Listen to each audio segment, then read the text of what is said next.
Vice chancellors, قابل احترام professors, اساتذہ کرام اور انتہائی قابل محنتی قوم کی بیٹیاں، طلباء، طالبات، آپ کے انتہائی قابل احترام والدین، اساتذہ کرام، ممبران قومی اسمبلی و سینٹ، خواتین و حضرات، السلام علیکم۔ آج سیالکوٹ میں اس عظیم درسگاہ میں مجھے حاضر ہونے کی سعادت ملی ہے اور پاکستانی قوم کی انتہائی ہنر اور قابل بچیوں سے مل کر بے حد خوشی ہوئی کہ جنہوں نے اے گریڈز حاصل کیے، جسے 4G کہتے ہیں قائد صاحب، 4+4۔ ہمارے زمانے میں تو اے گریڈز تھے، first class, second class, third class ہوا کرتی تھی۔ اب میں اس بحث میں نہیں جاتا کہ گورنمنٹ کالج میں ہماری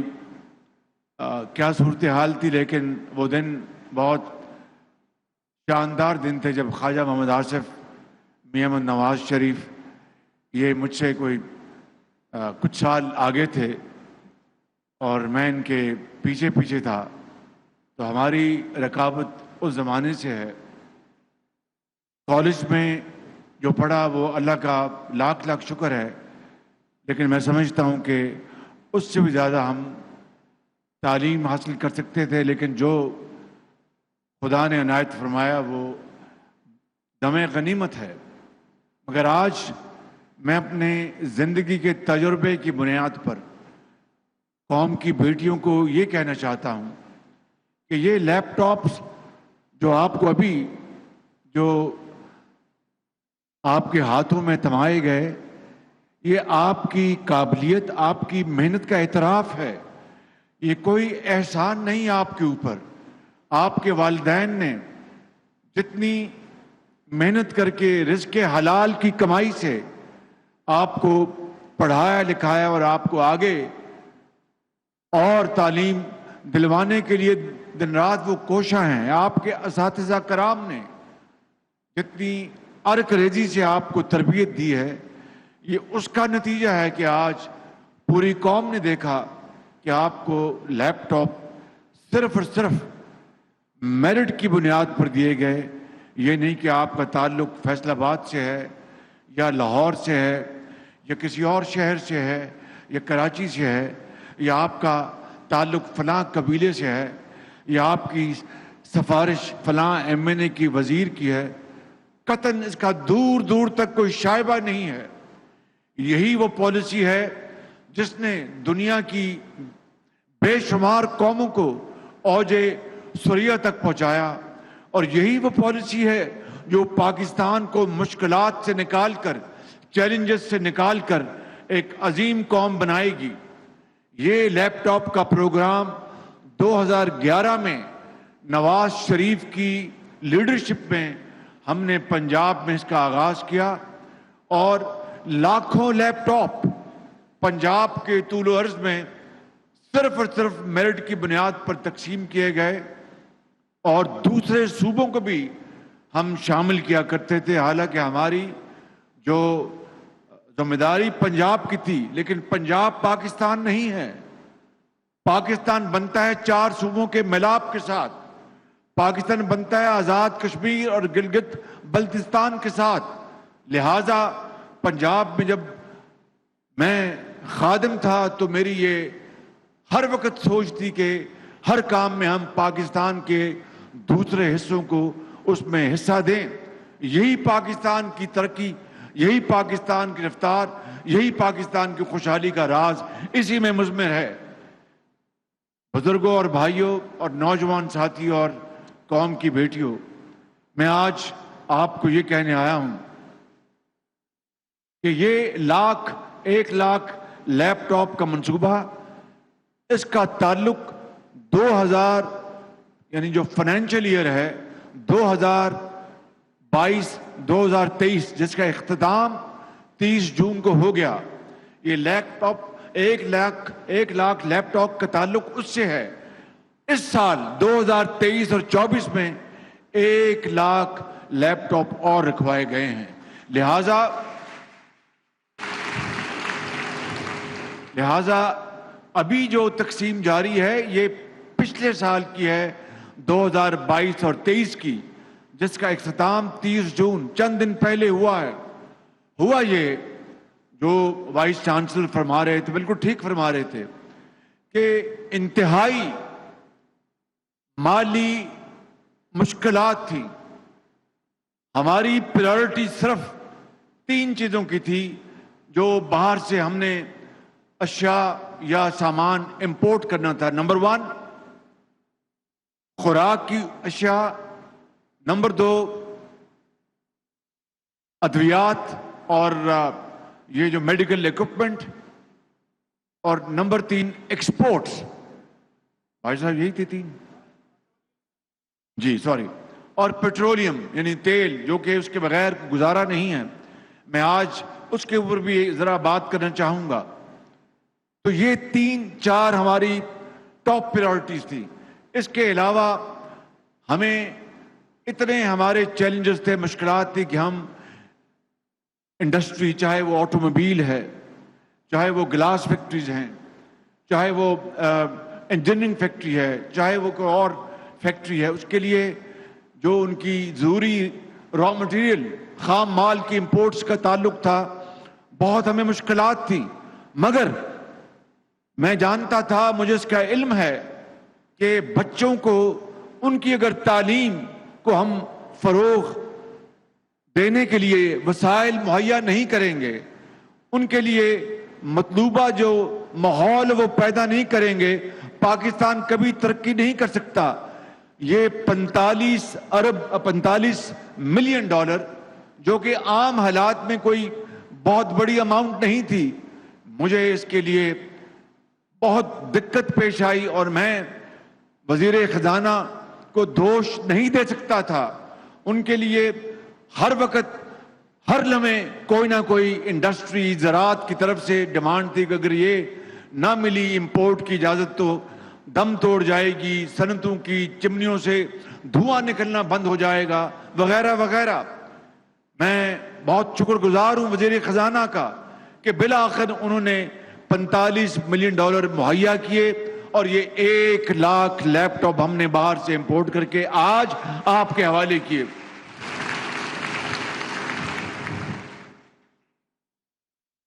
مگر یہ آٹے میں نمک کے برابر ہے۔ اگر ہم نے اپنے کروڑوں طلبہ طالبات کو ہم نے تعلیم کے زیور سے آراستہ پیراستہ کرنا ہے تو لیپ ٹاپس، ای روزگار، لیبارٹریز، ریسرچ سینٹرز اور وظائف، جو کہ پنجاب ایجوکیشن انڈومنٹ فنڈ تھا جس کے لیے میں نے 10 سال یہاں پر اربوں روپے کے انتہائی ذہین بچوں کے لیے وظائف دیے، جن کو پیپ سکالرز کہا جاتا ہے۔ آج ہم نے اسی پروگرام کو اسلام آباد میں پورے پاکستان کے لیے پاکستان ایجوکیشن انڈومنٹ فنڈ کے نام سے اس کو جاری کر دیا ہے، اور اس کے لیے اربوں روپے ہم نے رکھے ہیں۔ اسی طریقے سے میں آپ کو یہاں پر یہ بتانے آیا ہوں کہ خواتین کے لیے اس سال کے بجٹ میں ہم نے 5 ارب روپے مختص کیے ہیں۔ ان کی چاہے وہ سمال انٹرپرینورز بنے، چاہے ان کی سکلڈ ٹریننگ ہو، مینجمنٹ ہو، اس کے لیے 5 ارب روپے رکھے ہیں۔ لیکن خواتین پاکستان کی آبادی کا 50% ہیں، یعنی اگر مرد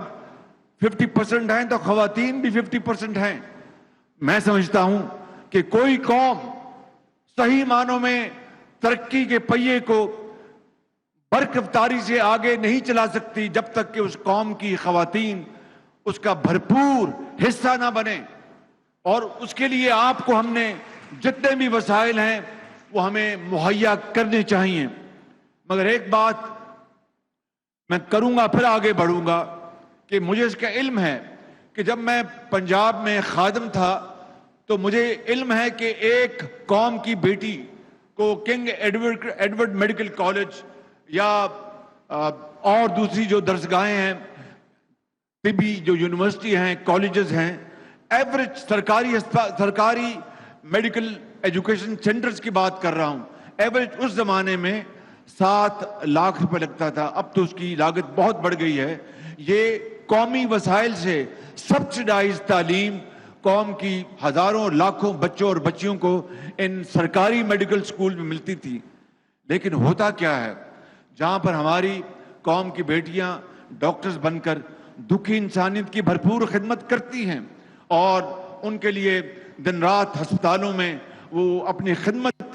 انجام دیتی ہیں اور دین اور دنیا دونوں کماتی ہیں، وہاں پر یہ بھی غلط نہیں ہے کہ جب ہماری بیٹیوں کی شادیاں ہوتی ہیں تو پھر وہ گھر میں بیٹھ جاتی ہیں اور پھر ریسٹ از ہسٹری۔ اس کو ہم نے یہ ٹیبو ہے، اس کو ہم نے ختم کرنا ہے، اور تمام بچیوں کو جو تعلیم حاصل کرتی ہیں، اگر ڈاکٹرز ہیں، نرسز ہیں، ٹیچرز ہیں، انجینئرز ہیں، ان کو سب کو میدان میں، عملی میدان میں آنا ہوگا، وگرنہ یہ ترقی کا پہیہ جو ہے وہ مکمل طور پر نہیں گھومے گا، آدھا گھومے گا۔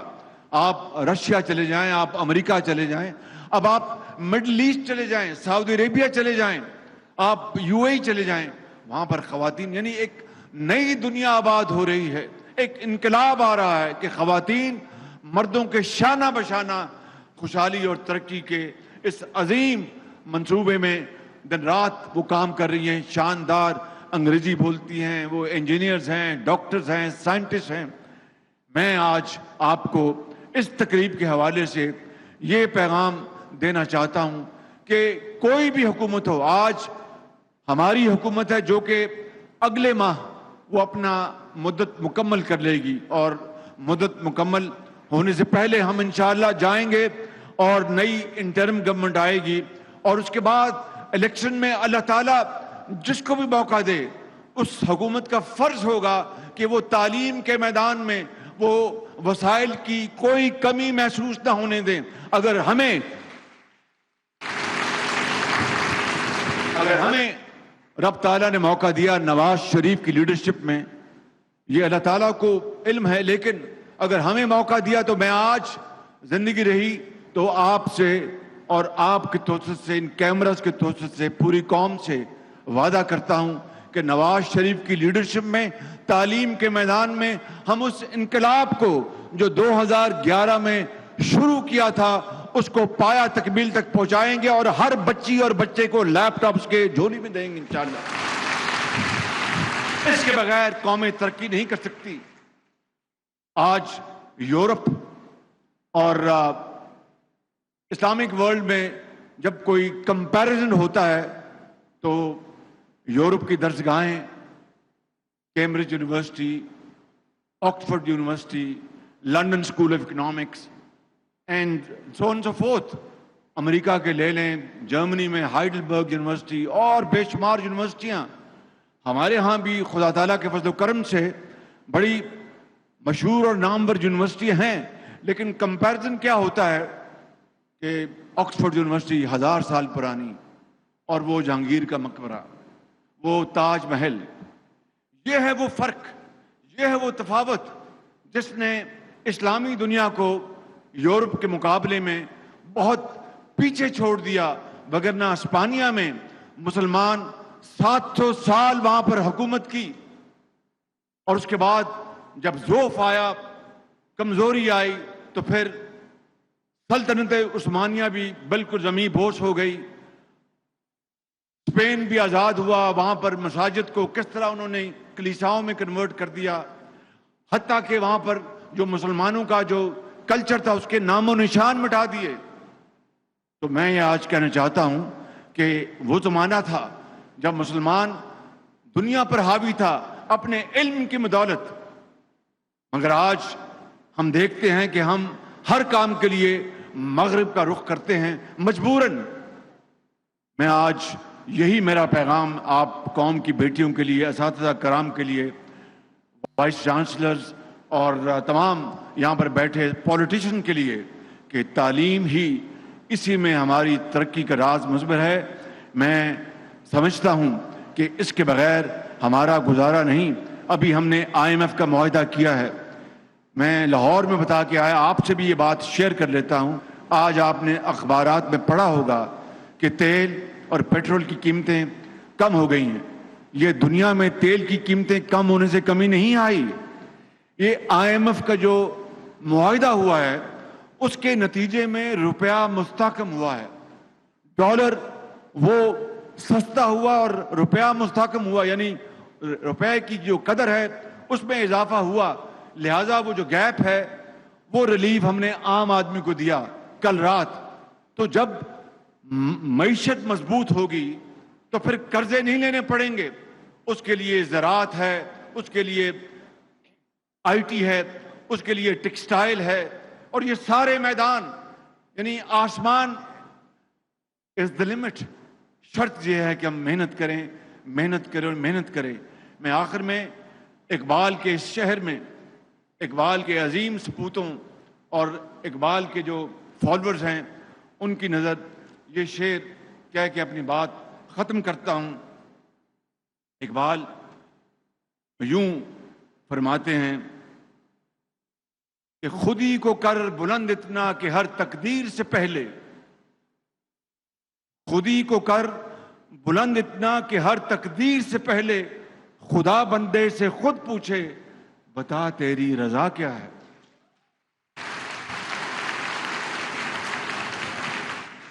مگر آپ سے بہتر یہ کوئی نہیں جانتا کہ یہ خودی تبھی پیدا ہوتی ہے جب اپنے آپ کو مٹی سے ملایا جاتا ہے، دن رات محنت کی جاتی ہے، قربانی دی جاتی ہے، اثار کا جذبہ۔ یہ خودی وہ گردن کی وہ خودی نہیں ہے کہ گردن میں سریا وہ خودی ہے، خودی وہ ہے انکساری، شبانہ روز محنت اور آگے بڑھنا۔ پھر اللہ تعالیٰ کبھی آپ کی محنت رائے گاہ نہیں جانے دے گا۔ اس لیے میں سمجھتا ہوں کہ اقبال کے اس شہر میں آپ جیسے عظیم اقبال کے جو فالورز ہیں ان کی خدمت میں صرف میں یاد دہانی کے طور پر کہنا چاہتا ہوں۔ اور پھر اقبال نے 1857 کا جو جنگ آزادی ہے جس کو انگریز کہتا تھا کہ یہ میوٹنی ہے، ہم اس کو جنگ آزادی کہتے ہیں، اقبال نے اسی کو سامنے رکھ کر کہا تھا کہ تمنا آبرو کی ہے اگر گلزار ہستی میں، تو کانٹوں میں الجھ کر زندگی کرنے کی خو کر لے، اور نہیں یہ شان خودداری چمن سے توڑ کر تجھ کو کوئی دستار میں رکھ لے، کوئی زیب گلو کر لے۔ اقبال کہتا ہے کہ مسلمان تمہیں کیا ہو گیا، تو دنیا کو لیڈ کرنے آیا تھا، تم تو انگریز کے ٹوڈی بن گئے، ٹوڈی۔ جس طرح پھول جو ہے اس کو کوئی چمن سے کاٹ کر کبھی اپنی پگڑی میں رکھ لیتا ہے، کبھی گلے کا ہار بنا لیتا ہے۔ اور پھر یہ بھی اقبال نے کہا شکوہ میں، ہم تو ذرا مجھے گائیڈ کیجئے گا، میں بھول گیا وہ شعر، ہم تو مائل کرم ہیں کوئی سائل ہی نہیں۔ واہ واہ واہ واہ۔ اللہ تعالیٰ فرما رہا ہے کہ اس کے جب جواب شکوہ کا تو ہم تو مائل بکرم ہیں کوئی سائل ہی نہیں، راہ دکھلائیں کسے راہ رہے منزل ہی نہیں۔ میں سمجھتا ہوں کہ یہ ہے وہ اقبال کا پیغام، کو لینے تو آئے، کچھ سیکھنے تو آئے۔ میرے انتہائی ذہین بچوں، میں آپ کو یہ ختاماً کہتا ہوں اور دل کی گہرائیوں سے، عمیق گہرائیوں سے، کہ اللہ تعالیٰ آپ کو اور ہمت دے، خدا کرے قیامت تک جتنی بھی حکومتیں پاکستان میں آئیں ان کو یہ توفیق ہو دل سے کہ وہ تعلیم کے میدان میں ان کروڑوں بچوں کے لیے اپنا پیٹ کاٹ کر تمام وسائل آپ کے قدموں میں نچھاور کریں اور آپ کو عظیم بنائیں۔ پاکستان قائد اعظم۔ خدا حافظ۔